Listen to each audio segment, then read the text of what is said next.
Aujourd'hui, Rigobert Song n'est plus à la tête des Lions indomptables. C'est peut-être pas une bonne nouvelle parce que ça revient à dire que ça fait 2 années d'échec.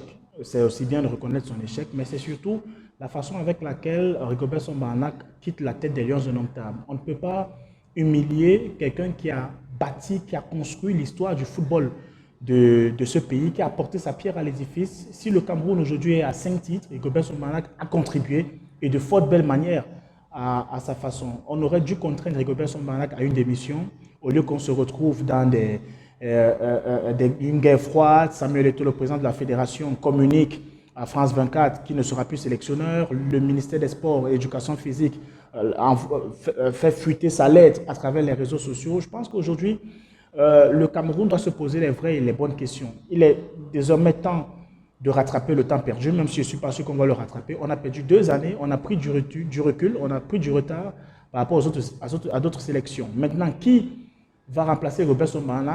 Samuel Eto'o, dans ses promesses, a parlé de la nationalisation du banc de touche. Je pense qu'on peut aisément avoir un collège d'entraîneurs locaux, mais ce serait bien qu'on maintienne cette formule-là avec un entraîneur local pour entraîner les Lions indomptables.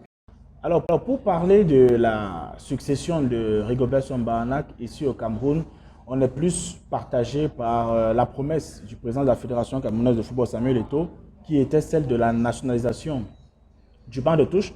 Mais après également, il a jeté un gros doute sur la tenue de cette promesse-là quand il s'est prononcé à France 24 disant que si c'est un entraîneur, quand on lui a posé la question sur Hervé Renard, il a dit qu'il va réfléchir et qui va voir si cet entraîneur a envie d'entraîner la plus grande équipe de football du monde. Donc aujourd'hui, je crois que de football d'Afrique, aujourd'hui je pense que si l'État a remis le football au ministère des Sports, c'est que le ministère des Sports va également lancer sa procédure. Mais alors comment faire quand on a la fédération qui lance sa procédure de recrutement et le ministère des Sports qui lance sa procédure de recrutement? Je pense qu'il y a des préalables à avoir.